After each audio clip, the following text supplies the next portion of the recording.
نحمده ونصلي ونسلم على رسوله الكريم أما بعد فأعوذ بالله من الشيطان الرجيم بسم الله الرحمن الرحيم إنا أنزلناه في ليلة القدر وما أدراك ما ليلة القدر ليلة القدر خير من ألف الشهر تنزل الملائكة والروح فيها بإذن ربهم من كل أمر سلام هي حتى مطلع الفجر آمنت بالله وصدق الله مولانا العظيم وصدق رسوله النبي الأمين الكريم السلام علیکم سامعین و ناظرین، قبل اس کے کہ میں اپنی گفتگو کا آغاز کروں، حسب معمول آپ کو نبی اکرم نور مجسم جناب سید العالمین محمد الرسول اللہ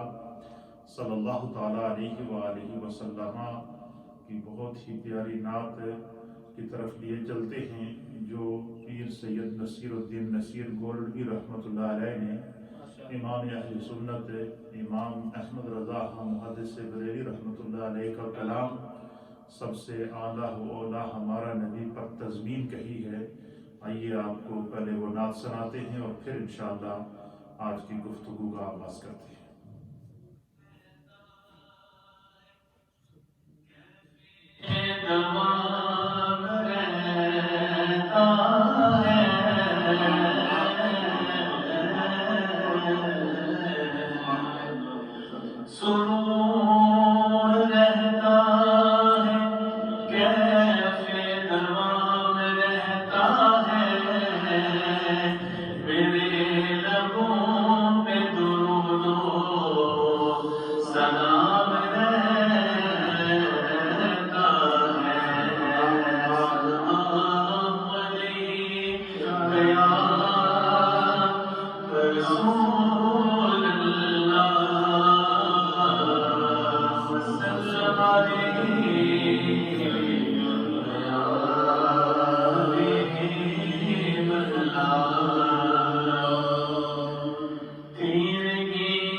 وسلم والصلاة والسلام علیک یا سیدی یا رسول اللہ۔ حافظ محمد انوار نقشبندی نے یہ کلام پڑھا ہے اور قبلہ پیر سید نصیر الدین نصیر گولڑوی رحمۃ اللہ تعالی علیہ نے امام اہل سنت کی نعت عظیم مشہور زمانہ نعت سب سے اولا ہو اعلیٰ ہمارا نبی، اس نعت پر تضمین لکھی ہے۔ کیا ہی خوبصورت تطبیق تھی۔ اللہ تعالیٰ ہمارے ان اکابرین کی تربتوں پر کروڑ رحمتیں نازل فرمائے۔ رمضان المبارک کا بابرکت عشرہ اخیر ہمارے درمیان اپنی پوری برکات کے ساتھ موجود ہے، رحمتوں کے ساتھ موجود ہے، عطاؤں کے ساتھ موجود ہے، اور یہ وہ عشرہ ہے جس کو نبی اکرم نور مجسم جناب سید العالمین محمد الرسول اللہ صلی اللہ تعالی علیہ وآلہ وسلم نے فرمایا کہ یہ عشرہ عتق من النار ہے، یہ جہنم سے آزادی کا عشرہ ہے۔ یہی وجہ ہے کہ اس عشرے میں کثرت کے ساتھ ہے اہل ایمان کو جو اللہ کے حبیب نے وظیفہ عطا فرمایا، وہ وظیفہ یہ ہے کہ اپنی زبانوں کو چلتے پھرتے اٹھتے بیٹھتے سوتے جاگتے خلوتوں میں جلوتوں میں انفرادی طور پر اور اجتماعی طور پر جب بھی آپ اس عشرے میں جو آپ کو موقع ملتا ہے تسبیح ہاتھ میں رکھیں اور اللہم اجرنا من النار، اللہم اجرنا من النار، اللہم اجرنا من النار، یا مجیرو یا مجیرو یا مجیر۔ یہ اس عشرے کا خصوصی وظیفہ ہے، اس کو ضرور کیا کیجئے۔ اللہ تعالیٰ نبی پاک کے صدقے اس بابرکت رمضان میں ہم سب کو جہنم سے آزادی نصیب فرمائے۔ ہمارا جو ٹاپک ہے وہ چل رہا ہے کہ لیلۃ القدر کو کیسے تلاش کیا جائے اور اس کی علامات کیا ہیں۔ اس کے اوپر میں پہلے آج آپ کی خدمت میں چند احادیث پیش کروں گا۔ میرے سامنے صحیح بخاری شریف موجود ہے، اور بخاری شریف میں امام بخاری رحمۃ اللہ علیہ نے لیلۃ القدر کے فضائل میں ایک پوری کتاب اس کے اوپر ساری احادیث کو جمع کر کے مختلف ابواب قائم کیے ہیں۔ میرے سامنے حدیث ہے، اس کو امام بخاری نے صحیح بخاری کی حدیث نمبر 2017 نمبر حدیث ہے، اور اس حدیث کو ام المؤمنین سیدہ عائشہ صدیقہ بنت صدیق اکبر رضی اللہ تعالی عنہما روایت کرتی ہے۔ اور ام المؤمنین سے جتنی بھی احادیث روایات کی گئی ہیں، آپ یوں سمجھ لیں کہ یہ وہ احادیث ہیں جو براہ راست میرے آقا علیہ السلام کی بارگاہ سے ام المؤمنین کو پہنچی ہیں، پھر ام المؤمنین نے اسے صحابہ اکرام تک پیغام رسول کو پہنچایا۔ ام المؤمنین سیدہ عائشہ صدیقہ کا تذکرہ آیا تو وہ کہا کرتی تھی کہ مجھے اس بات پر فخر ہے کہ میں روئے زمین کی خواتین میں سے وہ واحد خاتون ہوں کہ جس کی پاک دامنی کے لیے اللہ نے قرآن کی 11 سے زائد آیات نازل فرمائی ہیں۔ پھر وہ یہ کہا کرتی تھی کہ مجھے اس بات پر فخر ہے کہ میرے بستر کے اوپر، جس بستر پر میں رہتی تھی، اس بستر پر اللہ نے وحی نازل کی ہے۔ اور وہ کہتی تھی کہ مجھے اس بات پر بھی فخر ہے کہ سرکار دو عالم شفیع معظم سید العالمین محمد الرسول اللہ صلی اللہ تعالی علیہ وسلم نے جب اس دنیا سے وصال فرمایا، جس وقت حضور علیہ السلام کی روح مبارک قبض ہوئی، اس وقت سرکار دو عالم صلی اللہ علیہ وسلم کا جو سر مبارک تھا وہ ام المؤمنین کی گود میں تھا۔ یہ وہ قرب تھا، اور صرف یہی نہیں بلکہ ام المؤمنین کا وہ حجرہ مبارک جس کے اوپر وحی نازل ہوتی تھی، وہ حجرہ مبارک جو سرکار کا مسکن تھا، اسی کو قیامت تک کے لیے اللہ تعالیٰ نے سرکار دو عالم صلی اللہ تعالیٰ علیہ وسلم کے مزار پر انوار کے لیے منتخب کر دیا۔ اب وہ حجرہ مبارک قیامت تک کے لیے انوار اور رحمتوں کا مرکز ہے، کیونکہ علماء اور محدثین نے لکھا ہے کہ سرکار دو عالم شفیع معظم جناب سید العالمین محمد الرسول اللہ صلی اللہ تعالی علیہ وسلم کے جسم مبارک کے ساتھ جو قبر شریف کی مٹی کا جو حصہ ٹچ کر رہا ہے، وہ عرش الہی اور خانہ کعبہ سے بھی افضل ہے۔ کیونکہ وہ حصہ براہ راست نبی پاک کے جسم کو مس اور ٹچ کر رہا ہے۔ تو ام المؤمنین سیدہ عائشہ صدیقہ رضی اللہ تعالیٰ عنہ بیان کرتی ہیں کہ ان رسول اللہ صلی اللہ تعالیٰ علیہ وآلہ وسلم قال، کہتی ہیں کہ نبی اکرم نور مجسم جناب سید العالمین محمد رسول اللہ صلی اللہ تعالیٰ علیہ وسلم نے لیلۃ القدر کے بارے میں ارشاد فرمایا۔ کیا ارشاد فرمایا؟ کہتی ہیں کہ رسول اللہ صلی اللہ علیہ وسلم نے فرمایا کہ تحروا لیلۃ القدر فی الوتر من العشر الاواخر من رمضان، کہ حضور علیہ السلام نے فرمایا کہ لیلۃ القدر کو رمضان المبارک کے آخری عشرہ کی طاق راتوں، وتر کہتے ہیں طاق عدد کو، کہ نبی اکرم صلی اللہ تعالیٰ علیہ وسلم نے فرمایا کہ لیلۃ القدر کو رمضان المبارک کے آخری عشرے کی طاق راتوں میں تم تلاش کرو، جستجو کرو، اللہ تعالیٰ تمہیں تمہاری نیت کے مطابق لیلۃ القدر عطا فرمائے گا۔ اور رمضان کے ساتھ اور اس آخری عشرے کے ساتھ قید کر کے پھر حضور علیہ السلام نے اپنی امت کی اور آسانی کے لیے ایک اور ہمیں سائن دے دیا۔ وہ سائن یہ کہ آخری عشرے کی بھی جو طاق راتیں ہیں ان کے اندر اللہ تعالیٰ نے اس لیلۃ القدر کو جو ہے وہ اہل ایمان کو عطا فرماتا ہے، اور وہ لیلۃ القدر کا اجر کیا ہے؟ لیلۃ القدر خیر من الف شہر، کہ لیلۃ القدر کا جو لمحہ جس کو نصیب ہو جائے اللہ تعالیٰ اس کو جو ہے وہ 1000 مہینوں سے زائد عبادت کا ثواب عطا فرماتا ہے۔ دوسری حدیث ہے، اس کو حضرت عبیدہ بن صامت رضی اللہ تعالیٰ عنہ روایت کرتے ہیں۔ آپ فرماتے ہیں کہ رسول اللہ صلی اللہ تعالیٰ علیہ وآلہ وسلم نے فرمایا کہ شب قدر کو آخری عشرہ کی باقی طاق راتوں میں طلب کرو۔ جس شخص نے شب قدر کی تلاش میں ثواب طلب کرنے کی نیت کی اور اس کی راتوں کو قیام کیا، اللہ تبارک و تعالیٰ اس کے اگلے اور پچھلے سارے گناہوں کو معاف کر دے گا۔ حضور علیہ السلام نے فرمایا کہ من قام لیلۃ القدر ایمانا و احتسابا غفر له ما تقدم من ذنبه، کہ جس شخص نے لیلۃ القدر کو ایمان اور احتساب کی حالت کے اندر ثواب کی نیت سے اور ایمان کی حالت میں قیام کیا، اللہ رب العالمین اس کو اس کے اگلے اور پچھلے گناہ معاف کر دے گا۔ اس حدیث میں جہاں اور ہمیں سبق ملتا ہے وہاں ایک سبق یہ بھی ملا ہمیں کہ سرکار دو عالم صلی اللہ علیہ وسلم نے ارشاد فرمایا کہ لیلۃ القدر کی عبادات میں سے سب سے بہترین عبادت یہ ہے کہ بندہ اللہ کی بارگاہ میں قیام کرے، قیام کر کے نوافل ادا کرے، قیام کر کے نمازیں ادا کرتا رہے، نوافل ادا کرتا رہے۔ اور قیام کو اللہ تعالیٰ نے اس رات کی خاص عبادت قرار دیا ہے، کیونکہ نبی اکرم صلی اللہ علیہ وآلہ وسلم نے من قام فرمایا۔ تو یہ تو ایک ہے۔ اس کے علاوہ جو ہے وہ جس نے قرآن پڑھا، جس نے نماز پڑھی، جس نے استغفار کیا، وہ لمحہ وہ لیلۃ القدر کی تلاش میں جس نیت سے بندہ اس کو تلاش کرے گا، اللہ رب العالمین اتنا کریم ہے، اتنا رحیم ہے کہ رب کریم اسے اس لیلۃ القدر کی جو ہے وہ عظمت اور فضیلت کو عطا فرمائے گا۔ پھر دوسری حدیث ہے، اس کو بھی ام المؤمنین سیدہ عائشہ صدیقہ رضی اللہ تعالیٰ عنہ بیان کرتی ہیں۔ آپ فرماتی ہیں کہ عن نبی صلی اللہ تعالیٰ علیہ وسلم، نبی اکرم صلی اللہ تعالیٰ علیہ وسلم نے فرمایا التمسوا، حضور نے فرمایا کہ لیلۃ القدر کو تلاش کرو، اس کے لیے کوشش کیا کرو، جستجو کیا کرو۔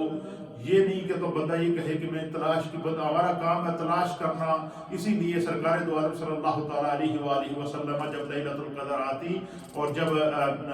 رمضان آتا تو آپ آخری عشرے پہ پورا عشرہ اعتکاف کیا کرتے تھے اور اس کوشش میں ہوتے تھے کہ جو ہے وہ لمحہ ہمیں نصیب ہو جائے۔ تو حضور علیہ السلام نے التمسوا کہہ کر کے سعی کرنے کی، کوشش کرنے کی، تحری کرنے کی ہمیں تعلیم ارشاد فرمائی کہ ہمیں اس رات کو جو ہے وہ تلاش کرنا چاہیے۔ تیسری حدیث، اس کو بھی امام بخاری نے حدیث نمبر 2020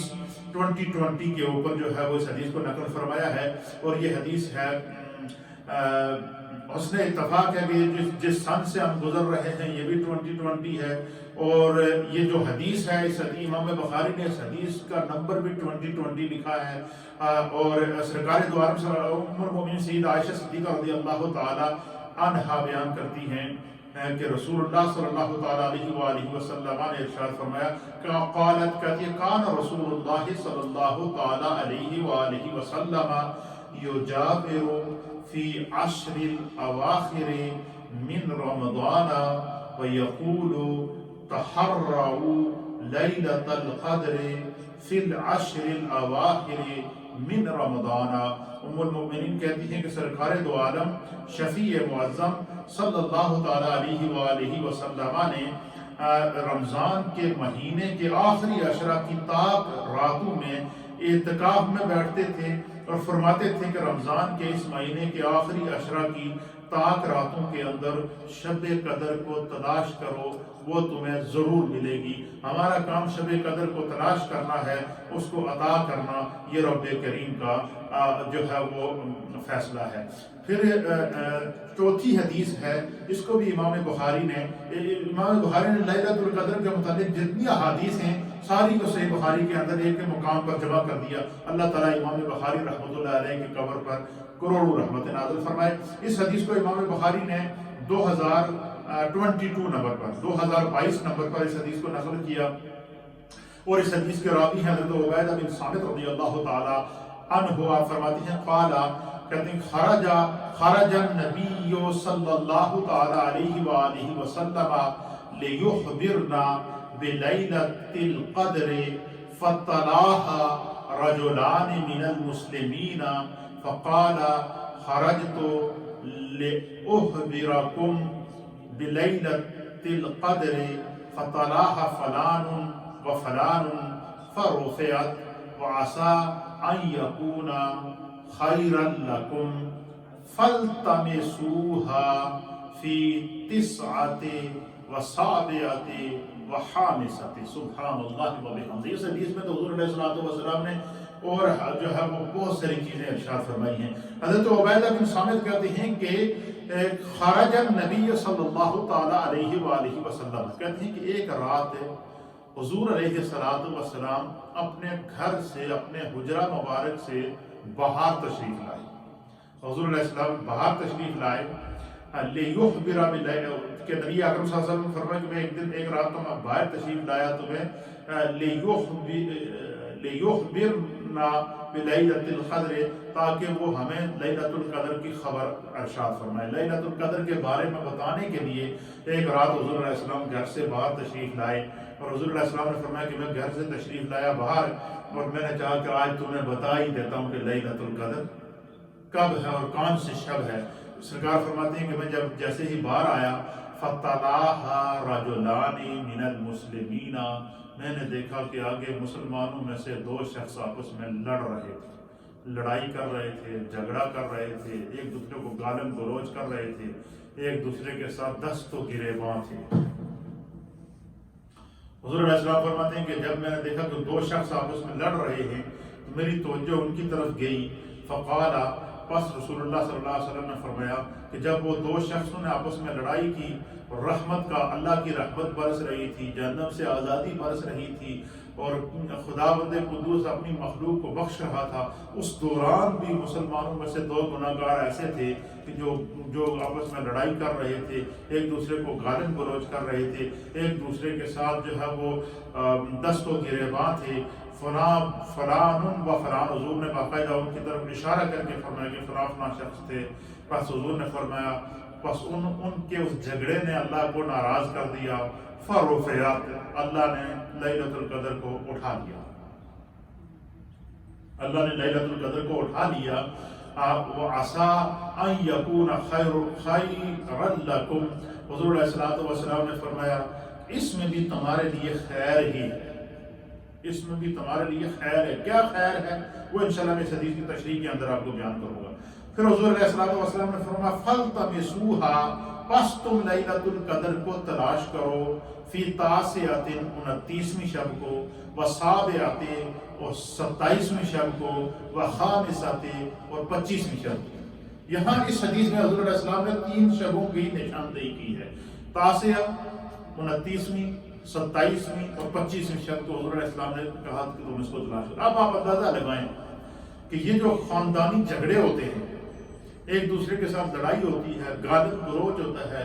اس کے کتنے بڑے نقصانات ہوتے ہیں، ہمیں اس کی خبر ہی نہیں ہوتی۔ آج ہمیں لوگ اگر کہتے ہیں، ہم سے فون کرتے ہیں، ہم سے پوچھتے ہیں، مائیں بہنیں ہم سے پوچھتی ہیں، بزرگ ہم سے پوچھتے ہیں، نوجوان پوچھتے ہیں، امام صاحب ہم بہت پریشان ہیں، کیا وجہ؟ ہمارے گھروں میں اختلافات ہیں، ہمارے گھروں میں برکت نہیں ہے، ہمارے گھروں میں سکون نہیں ہے، ہمارے بچے ہمارے نافرمان ہیں، ہمارے گھروں میں جھگڑے ہیں، فساد ہیں۔ تو اب اس حدیث کو آپ دیکھیں کہ حضور علیہ السلام فرماتے ہیں کہ میں گھر سے باہر نکلا تاکہ تمہیں بتا دوں کہ کون سی شب لیلۃ القدر ہے، وہ اس رات کا تعین کر دوں، تمہیں نشاندہی کر دوں کہ یہی رات لیلۃ القدر ہے، اس کو کبھی نہ چھوڑنا۔ تو فرمایا فَتَلَاحَ رَجُلَانِ، میں نے دیکھا کہ دو شخص آپس میں لڑ رہے تھے، ان کی لڑائی کی وجہ سے، ان کے گالن گلوچ کی وجہ سے، ان کے برے بیہیویئر کی وجہ سے، ان کے برے اخلاق کی وجہ سے، ان کے برے کردار کی وجہ سے، ان کے آپس میں لڑائی جھگڑا کرنے کی وجہ سے انہوں نے خدا کو ناراض کر دیا۔ فرفعت، پس اللہ تعالیٰ نے لیلۃ القدر کی تعین کو اٹھا لیا، اس کے تعین کو اٹھا لیا۔ تو پھر حضور علیہ السلام نے فرمایا کہ اس میں بھی تمہارے لیے خیر ہے۔ اب اس میں خیر کیا ہے؟ یہ ایک سوچنے کی بات ہے کہ حدیث میں حضور نے فرمایا کہ لیلۃ القدر کی خبر دینے آیا جھگڑے کی وجہ سے۔ اس میں جو چیز ہمارے لیے سمجھنے کی ہے وہ یہ ہے کہ ہمارے گھروں میں جو بے برکتی پیدا ہوتی ہے وہ آپس میں جھگڑوں کی وجہ سے پیدا ہوتی ہے، وہ گالن گلوچ کی وجہ سے پیدا ہوتی ہے، وہ نا اتفاقی کی وجہ سے پیدا ہوتی ہے، وہ ایک دوسرے کے ساتھ جو ہے وہ لڑائی جھگڑے کی وجہ سے پیدا ہوتی ہے۔ اس لیے اپنے گھروں کو ہر قسم کی کوشش کریں کہ لڑائی جھگڑوں سے پاک رکھیں، کوشش کریں کہ گالن گلوچ نہ کریں۔ جہاں گالن گلوچ ہوتی ہے حدیث کے مطابق گال وہاں دی جاتی ہے جہاں شیطان آ جاتا ہے، اور حضور نے فرمایا کہ جہاں شیطان آ جائے پھر وہاں پر جو ہے وہ بہت مشکل ہو جاتا ہے۔ ایک حدیث کے اندر آتا ہے کہ سیدنا ابو بکر صدیق رضی اللہ تعالیٰ عنہ آپ تشریف فرما تھے تو آپ کے سامنے ایک شخص آیا، تو اس نے حضرت ابو بکر صدیق کو برا بھلا کہنا شروع کر دیا حضور علیہ السلام کے سامنے، اور وہ ان کو گالن گلوچ کر رہا ہے، برا بھلا کہہ رہا ہے۔ صدیق اکبر خاموشی سے سن رہے ہیں اور حضور بھی بیٹھے ہوئے ہیں، حضور بھی خاموشی سے سن رہے ہیں۔ تو ظاہر ہے کہ بار بار وہ گالن گلوچ کرنا شروع ہوا، بار بار وہ ان کو برا بھلا کہہ رہا ہے، بار بار ان کو تنگ کر رہا ہے۔ تو آخر انسان جب اس کو بار بار تنگ کیا جائے تو ویسے بھی انسان کا پارا ہائی ہو جاتا ہے۔ تو سیدنا صدیق اکبر رضی اللہ تعالیٰ عنہ پہلے تو خاموش رہے۔ اب جب انہوں نے دیکھا کہ یہ جان نہیں چھوڑ رہا ہے تو صدیق اکبر نے اس کی طرف توجہ کر کے اس کی ایک بات کا اس کو جواب دیا۔ جیسے ہی صدیق اکبر نے جواب دیا نا اس کو، اب حدیث کے اندر آتا ہے کہ حضور علیہ السلام کا چہرہ مبارک متغیر ہو گیا، آپ کے چہرے پر ناگواری کے اثرات آئے۔ سرکار دو عالم صلی اللہ علیہ وسلم اس مجلس سے اٹھے اور سیدھا اندر چلے گئے۔ حضرت ابوبکر صدیق رضی اللہ تعالیٰ عنہ کہتی کہ مجھے بڑا فیل ہوا کہ دیکھو یہ اتنی دیری سے مجھے گالیاں دے رہا تھا، مجھے برا بھلا کہہ رہا تھا، اور اس وقت تک سرکار خاموشی سے سن رہے تھے، اور میں نے ایک بات کہی تو حضور اٹھ کے چلے گئے۔ تو کہتے ہیں کہ میں پریشان بھی ہوا، محسوس بھی ہوا اور پریشان بھی ہوا کہ کیا وجہ ہے، تو کہیں سرکار ناراض تو نہیں ہو گئے۔ تو آپ فرماتے ہیں کہ میں ڈرتے ڈرتے واپس سرکار دو عالم صلی اللہ علیہ وسلم کے پاس گیا تو حضور علیہ السلام نے مجھ سے فرمایا کہ ابو بکر، جب سے وہ تمہیں گالیاں دے رہا تھا، تمہیں برا بھلا کہہ رہا تھا، اور جس وقت تک تم خاموش تھے تمہارے نصیب میں فرشتے نیکیاں لکھ رہے تھے، فرشتے تمہارے درجات کی بلندی کی دعا کر رہے تھے، فرشتے تمہارے صبر کے اوپر ضرب المثل بنے ہوئے تھے، اور جیسے ہی تم نے اس کو جواب دیا تو فرشتے وہاں سے چلے گئے اور تمہارے اور اس کے درمیان شیطان آ گیا۔ میں اٹھ کے اس لیے آ گیا ہوں کہ میں اس جگہ اللہ کا رسول نہیں بیٹھتا جہاں شیطان آ جائے۔ تو پتہ چلا جہاں لڑائی ہوتی ہے، جہاں جھگڑا ہوتا ہے، جہاں فتنے اور فساد ہوتے ہیں، وہاں پر شیطان آ جاتا ہے۔ تو حضور علیہ السلام فرماتے ہیں کہ میں لیلۃ القدر کی خبر دینے کے لیے، لیلۃ القدر کے تعین کو بتانے کے لیے، لیلۃ القدر کے تعین کو بتانے کے لیے باہر نکلا تھا گھر سے کہ تمہیں بتا دوں کہ فلاں رات لیلۃ القدر ہے، تو تم جو ہے وہ اس میں عبادت کیا کرو۔ آپ فرماتے ہیں کہ آگے میں نے دیکھا فَتَلَاحَ رَجُلَانِ، پس دو شخص آپس میں لڑ رہے تھے، اللہ تعالیٰ نے اس لیلۃ القدر کو اٹھا لیا۔ فَالْتَمِسُوهَا، اب تم اس کو تلاش کرو، تاسعۃ 29ویں شب کے اندر اور 27ویں شب کے اندر اور 25ویں شب کے اندر۔ بہت سارے علماء نے محدثین نے اہل سیر نے لیلۃ القدر کی کچھ نشانیاں لکھی ہیں۔ اچھا، اس میں حضور علیہ السلام نے جو اس حدیث میں فرمایا کہ اس میں بھی خیر ہے، وہ اس میں خیر کیا ہے، اس کے بارے میں ہمارے مفسرین اور محدثین نے لکھا ہے کہ اس میں خیر یہ ہے کہ اللہ تعالیٰ کی اس میں حکمت تھی کہ اللہ تعالیٰ نے لیلۃ القدر کا اجر کو بتا دیا، لیلۃ القدر کی فضیلت کو بتا دیا،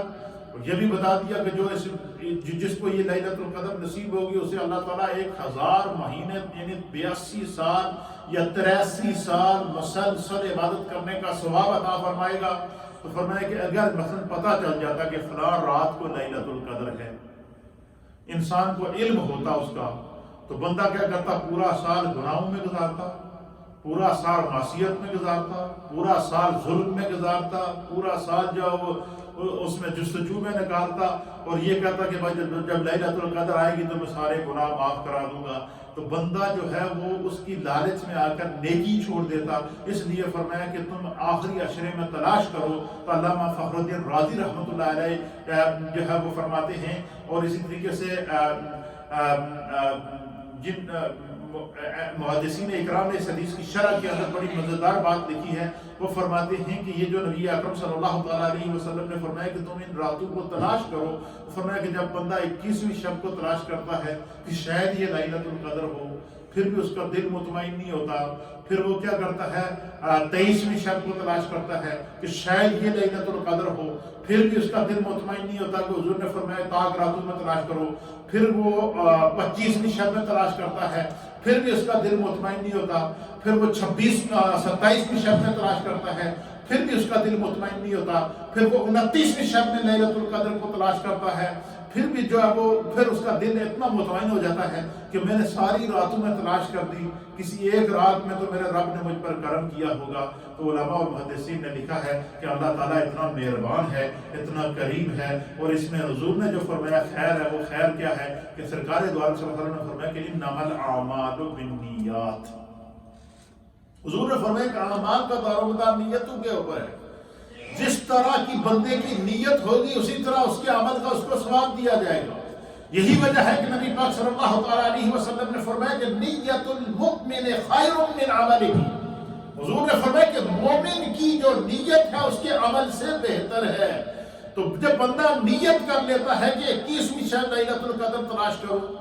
وہ اگر نہیں تھی لیکن اس کی نیت تھی کہ یہ لیلۃ القدر ہے، پھر 23ویں کو اس نے نیت سے تلاش کیا کہ لیلۃ القدر مل جائے، نہیں تھی تو پھر 25ویں کو گیا، فرمایا کہ ان تمام راتوں میں سے کسی ایک رات میں اس کو لیلۃ القدر ملے گی، لیکن کیا باقی جو 21ویں شب کو یا 23ویں شب کو یا 25ویں شب کو یا 29ویں شب کو یا 27ویں شب کو اس نے جو باقی کوشش کی ہے کیا اس کو اجر ملے گا؟ تو علماء اور محدثین نے لکھا ہے کہ اس کو تو ڈبل ٹرپل سے بھی زیادہ اجر ملے گا۔ لیلۃ القدر تو اسے ملی ہی ملی ہے، لیکن 21ویں شب کو بھی اس کی نیت لیلۃ القدر کی تھی، اس لیے اللہ تعالیٰ اس کی نیت کے مطابق اسے لیلۃ القدر کا ثواب عطا فرمائے گا۔ 23ویں شب اس کی نیت لیلۃ القدر کی تھی، اس لیے اللہ تعالیٰ اس کی نیت کے مطابق اس کو اجر عطا فرمائے گا۔ تو یہ صرف رحمت حق بہانہ بھی جو ہے اللہ تعالیٰ کی رحمت کے بہانے تلاش کرتی ہے کہ کسی طریقے سے گناہگاروں کی بخشش کی جائے، چونکہ یہ عشرۂ جہنم سے آزادی ہے، اس لیے بندہ ان راتوں میں جب جستجو کرتا ہے تو اللہ تعالیٰ اس کو عطا فرماتا ہے۔ پھر بہت سارے علماء اور محدثین اور اہل صحابہ اکرام نے اس کے بارے میں بہت ساری نشاندہی کی ہے۔ صحابہ اکرام جستجو کرتے تھے، حضور علیہ السلام کو جب صحابہ نے دیکھا کہ حضور نے کبھی بھی کوئی اعتکاف مس نہیں کیا صرف تاکہ لیلۃ القدر مل جائے۔ اب مجھے بتائیں، اللہ کے وہ نبی جنہیں اللہ نے مغفرت عامہ کی گارنٹی دی ہے، وہ نبی شافع یوم النشور ہوں گے، وہ نبی جن کے بارے میں امام اہل سنت امام احمد رضا محدث بریلوی رحمۃ اللہ علیہ فرماتے ہیں بس اتنا سبب ہے انعقاد بزم محشر کا کہ ان کی شان محبوبی دکھائی جانے والی ہے۔ اعلیٰ حضرت کہتے ہیں اللہ کو تو پتا ہے کس نے کتنے گناہ کیے ہیں، کس کی بخشش کرنی ہے، کون گناہگار ہے، پھر محشر لگانے کا کیا مقصد ہے؟ اس محشر لگانے کا مقصد یہ ہے کہ خدا دکھائے گا کہ میرے محبوب کا مقام کیا ہے، میرے محبوب اللہ تعالیٰ مقام محمود پر سرکار دو عالم صلی اللہ تعالیٰ علیہ وآلہ وسلم کی ذات کو فائز فرمائے گا۔ تو یہ علماء اور محدثین نے اس کی کچھ نشانیاں، کچھ صحابہ اکرام اس کو تلاش کرتے تھے کہ حضور نے فرمایا التمسوها، اس کے بارے میں تلاش کرتے رہو، تحرّو، اس کی جستجو کرو، اس کے بارے میں غور و فکر کرو، لیلۃ القدر کے پیچھے پڑ جاؤ، تلاش کرتے رہو، ان راتوں کو جاگ کے گزارو، ان راتوں کو نوافل میں گزارو، ان راتوں کو عبادت میں گزارو، ان راتوں کو جستجو میں گزارو، ان راتوں کو اپنے رب کی طرف کے فکر اور تفکر میں گزارو، ذکر میں گزارو، تسبیحات میں گزارو، تحلیلات کے اندر گزارو۔ فرمایا ان راتوں کے اندر جب بندہ لیلۃ القدر کو تلاش کرے گا تو سرکار دو عالم صلی اللہ علیہ وسلم کا ذوق دیکھ کر صحابہ اکرام کیا کرتے تھے؟ حضرت عبداللہ ابن عباس رضی اللہ تعالیٰ عنہ عظیم صحابی رسول، آپ فرماتے ہیں کہ لیلۃ القدر کی کچھ علامات ہیں۔ کیا؟ فرمایا لیلۃ القدر لیلۃ السحر۔ آپ فرماتے ہیں کہ لیلۃ القدر جو ہے اس کی ایک نشانی یہ ہے کہ یہ بڑی پرسکون رات ہوتی ہے۔ فرمایا آپ باہر نکلیں گے آپ کو ایک عجیب سکون محسوس ہوگا، رات کی وحشت آپ کو محسوس نہیں ہوگی، رات کا خوف آپ کو محسوس نہیں ہوگا۔ اور فرمایا کہ بڑی ایک پاکیزہ قسم کی جو ہے وہ پرکیف قسم کی رات ہوگی اور بڑی پیاری رات ہوگی۔ فرمایا کہ اس کے اندر باہر آپ نکلیں گے تو آپ کو سکون محسوس ہوگا۔ پھر اسی طریقے سے حضرت ابی بن کعب رضی اللہ تعالیٰ عنہ آپ فرماتے ہیں کہ حضرت ابی بن کعب کہتے ہیں کہ میں رسول اللہ صلی اللہ تعالیٰ علیہ وآلہ وسلم کے ساتھ مجھے جو ہے وہ لیلۃ القدر اللہ نے نصیب کی ہے۔ اللہ اکبر، وہ بڑی مزیدار بات دیکھتے ہیں۔ حضرت ابی بن کعب کہتے ہیں رضی اللہ تعالیٰ عنہ کہتے ہیں فواللہ انی عالم ایو لیلۃ القدر۔ فرمایا کہ فواللہ انی عالم ایو لیلۃ القدر، فرمایا کہ میں اللہ کی قسم اٹھا کر کہتا ہوں۔ حضرت ابی بن کعب کیا کہتے ہیں کہ میں اللہ کی قسم اٹھا کر کہتا ہوں کہ میں جانتا ہوں کہ لیلۃ القدر کون سی شب ہے۔ ایک صحابی رسول یہ کہہ رہے ہیں، اور وہ کیسے صحابی رسول ہے انشاءاللہ کسی وقت ان کا آپ کے سامنے پیش کروں گا، آپ حیران ہو جائیں گے کہ اللہ تعالیٰ کو کتنا پیار تھا ان سے۔ حضرت ابی بن کعب کہتے ہیں کہ اللہ کی قسم میں جانتا ہوں کہ لیلۃ القدر کون سی ہے۔ کیسے جانتا ہوں؟ کہتے ہیں التی امرنا رسول اللہ صلی اللہ تعالی علیہ وآلہ وسلم بقیامها۔ حضرت ابی بن کعب کہتے ہیں کہ ایک دن رسول اللہ صلی اللہ تعالی علیہ وآلہ وسلم نے رمضان المبارک کے آخری عشرے میں ہمیں حکم فرمایا۔ الذی امرنا کا معنی ہے ہمیں حضور نے بلا کر حکم فرمایا بقیامها، حضور نے فرمایا آج رات نو قیام کرو سارے۔ کیا فرمایا؟ حضرت ابی بن کعب صحابی رسول قسم اٹھا کر کہتے ہیں فواللہ خدا کی قسم کر کے کہتا ہوں کہ ایک رات کو حضور علیہ السلام نے ہمیں بلایا، اور کیا امرنا رسول اللہ صلی اللہ تعالیٰ علیہ وسلم، کہ رسول اللہ صلی اللہ تعالیٰ علیہ وسلم نے ہمیں حکم دیا بقیامہا، اس رات کو قیام کرنے کا۔ وہی لیلۃ سبعین عشرین، آپ فرماتے ہیں کہ کہتے ہیں کہ میں نے جب حضور نے فرمایا کہ آج رات کو تم سب نے قیام کرنا ہے، کہتے ہیں ہم نے حضور علیہ السلام کے ساتھ قیام کیا۔ پھر ابی بن کعب کہتے ہیں کہ میں نے اس رات کو لکھ کے رکھ دیا، میں نے اس رات کو یاد کر لیا اور میں نے نوٹ کر لیا کہ یہ کون سی شب ہے جس میں حضور علیہ السلام نے ہمیں باہر نکل کر سب کو کہا کہ آج سارے قیام کرو۔ تو ہم نے اس رات کو قیام کیا۔ تو کہتے ہیں کہ ہیا، پس وہ رات رمضان المبارک کی 27ویں شب تھی۔ فرمایا وہ 27ویں شب تھی، اور اس کے اوپر حضرت ابی بن کعب کہتے ہیں کہ میں قسم اٹھا کر کہتا ہوں کہ سرکار نے اس رات کو ہمیں قیام کرنے کا ارشاد فرمایا اور ہم نے حضور کے ساتھ قیام کیا۔ اس رات کی کیفیات کا ایک عجیب و غریب سما تھا۔ پھر اسی طریقے سے اولیاء اللہ نے ہمیشہ لیلۃ القدر کو تلاش کیا ہے، اور وہ لیلۃ القدر کو صرف مسجدوں میں نہیں، جنگلوں ویرانوں کے اندر جا کے تلاش کیا کرتے تھے تاکہ وہ لمحہ ہمیں نصیب ہو جائے اور ہماری بخشش ہو جائے۔ حضرت محمد بن صالح الحسامی رحمۃ اللہ تعالیٰ علیہ بڑے صاحب کشف بزرگ تھے۔ آپ لیلۃ القدر کی نشانیاں بیان فرماتے ہیں۔ آپ فرماتے ہیں کہ اس جس رات کو لیلۃ القدر ہو، اس رات کو کچھ خدا کی آثار، نشانیوں کے اثرات ظاہر ہوتے ہیں۔ ان میں سے کیا فرماتے ہیں؟ قوت الایضاح والنور۔ فرمایا کہ اس رات کو نکھت اور نور اور روشنی ایک عجیب و غریب قسم کی روشنی ہوتی ہے. اس رات کا ایک عجیب و غریب قسم کا نورانی رات ہوتی ہے، وہ چمکدار رات ہوتی ہے، نورانی رات ہوتی ہے. وفی تلک اللیلۃ، پس اس رات کو فرمایا کہ بڑی پرسکون ہوتی ہے، انوکھی سی رات ہوتی ہے. ہر چیز جو ہے وہ جو بالکل پرسکون ہوتی ہے. اور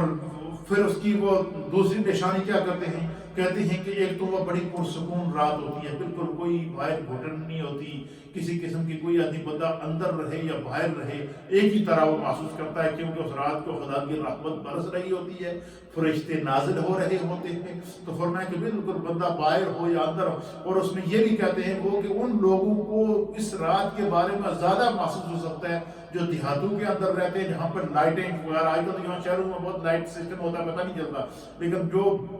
لوگ دیہاتوں کے اندر رہتے ہیں ان کو باقاعدہ آسمان سے نور اترتا ہوا پہاڑوں کے اوپر نظر آتا ہے. اس لیے اولیاء اللہ ان راتوں کو جو ہے وہ ویرانوں کے اندر، جنگلوں کے اندر چلے جاتے تھے تاکہ خداوند قدوس کے ان انوار کو براہ راست دیکھ سکیں، کیونکہ وہ میدان وہ مشاہداتی دنیا کے شاہ سوار ہوتے ہیں. پھر فرماتے ہیں دوسری کیفیت، دوسری پہچان، دوسری نشانی جو ہے وہ لیلۃ القدر کی کیا ہے. فرمایا اس رات کو اطمئن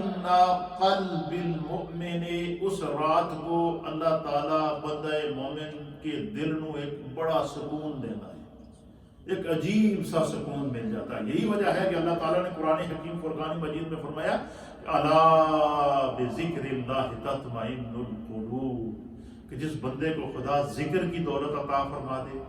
اس کو دنیا کی ہر وبا، ہر بیماری، ہر پریشانی، ہر دکھ، ہر آزمائش سے اللہ اس کے دل کو مطمئن کر دیتا ہے، کیونکہ اس کے دل کے اندر خدا کے ذکر کا نور ہوتا ہے. تو آپ فرماتے ہیں حضرت محمد بن صالح الحسامی کہتے ہیں کہ لیلۃ القدر کا تلاش کرنے کی دوسری نشانی کیا ہے کہ فرمایا کہ اس رات بندہ مومن کا دل مطمئن ہوتا ہے، بندہ پرسکون ہوتا ہے، اس کے اوپر کسی قسم کی کوئی بے چینی نہیں ہوتی، اس بندے کو انشراح الصدر،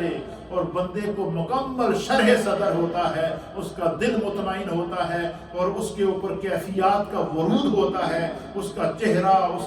اس کا تصور، اس کی تسبیحات، اس کا قیام، اس کا خوف خدا، اس کے اوپر خشیت کے اثرات یہ بتاتے ہیں کہ اس کا دل بالکل مطمئن ہوتا ہے. انشراح صدر، اللہ تعالیٰ اس کو جو شرح صدر عطا کر دیتا ہے اور اس کو اس کی کیفیات کو پتہ چل جاتا ہے. تیسری نشانی حضرت محمد بن صالح فرماتے ہیں کہ اس رات کو تیسری نشانی کیا کہتے ہیں اِنَّ ریحا تکون فیہا ساکنہ.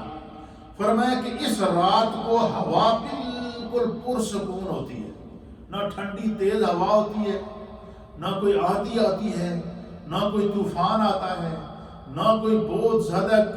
ایک عجیب و غریب کیفیت ہوتی ہے. بالکل ایک پرسکون سی بینی ہوا چل رہی ہے. اے صبا مصطفیٰ سے کہنا کہ، اور اسی طرح اشارہ کرتے ہوئے حضرت امام جامی رحمۃ اللہ علیہ بھی صبائے مصطفیٰ کی طرف کے مدینے کی طرف سے آنے والی ہوا کا ذکر کرتے ہیں. فرمایا کہ اس رات کو ایک رحمت کی ہوا چل رہی ہوتی ہے، نہ زیادہ ٹھنڈی ہوتی ہے نہ گرم ہوتی ہے، بالکل پرسکون ہوتی ہے. اس رات کو نہ کوئی آندھی آتی ہے، نہ کوئی زلزلہ آتا ہے، نہ کوئی طوفان آتا ہے. فرمایا بالکل ایک پرسکون سی رات ہوتی ہے. یہ اس کی نشانی ہے جو حضرت محمد بن صالح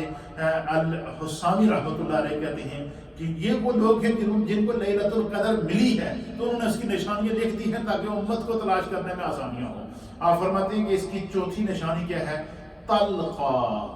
یہ بالکل آزاد رات ہوتی ہے. اس رات کے اندر کوئی گھٹن نہیں ہوتی،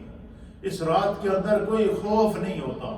اس رات کے اندر کسی قسم کی کوئی تکلیف نہیں ہوتی. اس رات کو ایک سکون ہوتا ہے، ایک نور ہوتا ہے، ایک کیف ہوتا ہے، ایک سرور ہوتا ہے. اس کی وجہ کیا ہے کہ ہزاروں کی تعداد میں جبریل علیہ السلام، ایک روایت کے مطابق کہ فرشتے زمین پر اس طرح اترتے ہیں جس طرح آسمان سے بارش کے قطرے زمین پر اترتے ہیں، یعنی جس طرح بارش کے قطروں کو بندہ شمار نہیں کر سکتا، اس طرح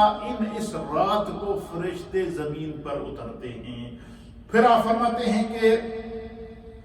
اس کی پانچویں نشانی کیا ہے فرماتے ہیں لا ہارا ولا باردہ، نہ اس رات میں زیادہ گرمی ہوتی ہے نہ زیادہ سردی ہوتی ہے، ایک معتدل رات ہوتی ہے۔ فرمایا کہ یہ اس کی نشانی ہے۔ اور پھر فرماتے ہیں کہ تصبح الشمس صبیحا ایفت الحمراء، آپ فرماتے ہیں کہ اس رات گزرنے کے بعد جو صبح سورج نکلتا ہے، حضرت جو ہے وہ محمد بن صالح الحسانی کہتے ہیں کہ اس رات کو گزرنے کے بعد جب سورج نکلتا ہے تو صبح جب سورج نکلتا ہے، فرمایا کہ اس کی جو شعاعیں ہوتی ہیں وہ زیادہ سرخ نہیں ہوتی، اور ایک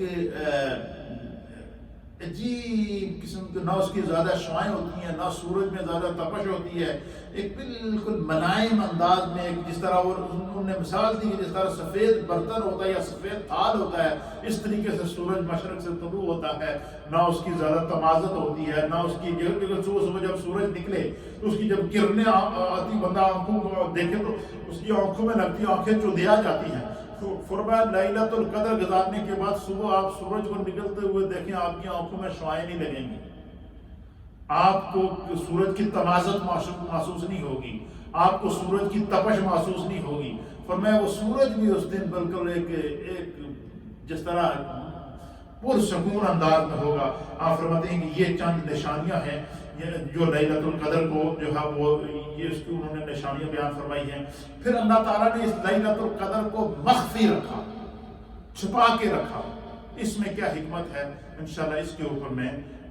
اس کی باقی جو پوائنٹ ہے اس کے اوپر میں کل کے درس کے اندر کوشش کروں گا۔ میری کوشش ہے کہ اس دفعہ لیلۃ القدر کے حوالے سے جتنی جزیات علماء نے لکھی ہیں، محدثین نے لکھی ہیں، فقہاء نے لکھی ہیں، جو اس کی حکمتیں لکھی ہیں، جو اس کا اجر لکھا ہے، اور پھر اس کی کیا وجہ ہے کہ اللہ تعالیٰ نے لیلۃ القدر کے اجر کو بیان کر دیا لیکن اس کے تعین کو مخفی رکھا، چھپا کے رکھا، اس کی کیا وجہ ہے، اور اس میں کیا اجر چھپا ہوا ہے، اس میں کیا حکمت خداوندی ہے، اس پر میں کل گفتگو کروں گا۔ اللہ تعالیٰ ہمیں دین کو سمجھنے کی توفیق عطا فرمائے۔ میں نے اس لیے لیلۃ القدر کی ساری جزیات بیان کر دی تاکہ جس کو اس کی تلاش ہو تو وہ ان ساری چیزوں کو اپنے پیش نظر رکھے انشاءاللہ۔ اللہ کا ارشاد ہے کہ لیس للانسان الا ما سعی، انسان کے لیے کوئی کام مشکل نہیں ہے جس کے لیے وہ کوشش کرے۔ علماء کہتے ہیں من جد وجد، جس نے کوشش کی اس نے پا لیا۔ تو ہم اگر اس نیت سے کوشش کریں گے کہ ہمیں لیلۃ القدر ملے تو اللہ تو رحمان ہے، وہ رحیم ہے، وہ کریم ہے، وہ ستار ہے، اس نے ہم پر اس سے بڑا کرم اور کیا کر سکتا ہے۔ وہ خود رحمان اور رحیم ہونے کے باوجود اس نے ہمیں جو آقا دیا ہے وہ بھی رحمت للعالمین ہے، وہ آقا بھی رحمت للعالمین ہے۔ اور حضور علیہ السلام نے اپنی شان رحمت للعالمین سے لیلۃ القدر کی ساری نشانیاں بتا دیں اور نقصانات بھی بتا دیے۔ آج کے درس سے جہاں اور سبق ہمیں ملتے ہیں وہاں سے کہ اس گھر سے برکت اٹھ جاتی ہے جہاں جھگڑے ہوتے ہیں، اس گھر سے اللہ کی رحمت منہ پھیر لیتی ہے جہاں گالن گلوچ اور جھگڑے ہوتے ہیں۔ اس لیے اپنے گھروں کو جھگڑوں سے پاک رکھیں، اپنے گھروں کو فساد سے پاک رکھیں، اپنے گھروں کو گالن گلوچ سے پاک رکھیں۔ جس جگہ گالن گلوچ ہوتی ہے، جھگڑے ہوتے ہیں، وہ جگہ شیطان کی آماجگاہ بن جاتی ہے، اور جہاں شیطان کا بسیرا ہو جائے یا جس جگہ شیطان کا داخلہ ہو جائے وہاں سے خدا کی رحمت اٹھ جاتی ہے۔ تو اس لیے اللہ کی بارگاہ میں دعا کریں کہ خداوند قدوس نے ہمیں جہاں دیکھیں اللہ تعالیٰ بندوں کو آزماتا ہے، جہاں اللہ تعالیٰ نے اس رمضان میں ہمارے لیے کووڈ-19 اور کرونا وائرس کی مشکلات اور آزمائشیں عطا کی ہیں، وہاں اس کا کرم بہت بڑا ہے۔ یہ کرونا وائرس اس کے کرم کے سامنے کچھ بھی نہیں ہے۔ یہ رمضان کا مہینہ اور عشرۂ مغفرت، کووڈ-19 اس کے مقابلے میں کچھ بھی نہیں ہے۔ عشرۂ رحمت کہ خدا رحمت اس طرح برسا رہا ہے اس مہینے کے اندر جیسے بارش کے قطرے زمین پر اترتے ہیں، اس کے مقابلے میں کووڈ-19 کیا بلا ہے۔ پھر اللہ تعالیٰ کی اس مہینے میں جہنم سے آزاد، اگر بندے کو یہ ہو جائے کہ تمہیں خدا کی رحمت بھی مل جائے، تمہیں خدا کی رحمت بھی مل گئی، اللہ نے تمہیں بخش بھی دیا، خدا نے تمہیں جہنم سے آزاد بھی کر دیا، تو پھر بندہ یہی خواہش کرے گا نا کہ مجھے جلدی موت آئے، میں اپنے رب سے ملوں، میں مصطفیٰ کا دیدار کروں۔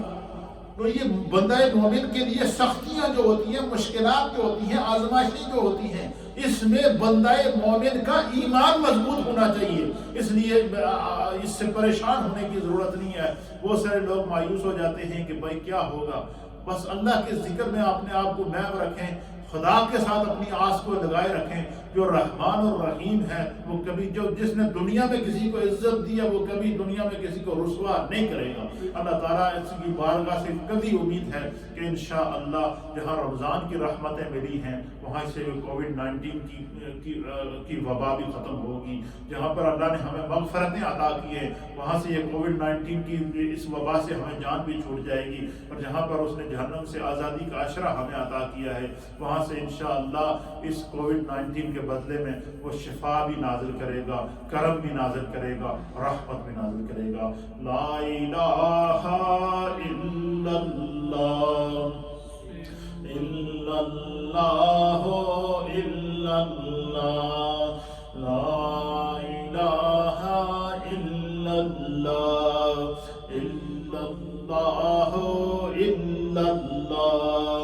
لا الہ الا اللہ الا اللہ الا اللہ، لا الہ الا اللہ الا اللہ الا اللہ، لا الہ الا اللہ محمد رسول اللہ صلی اللہ تعالی علیہ وآلہ وسلم۔ اللہ اللہ اللہ اللہ اللہ اللہ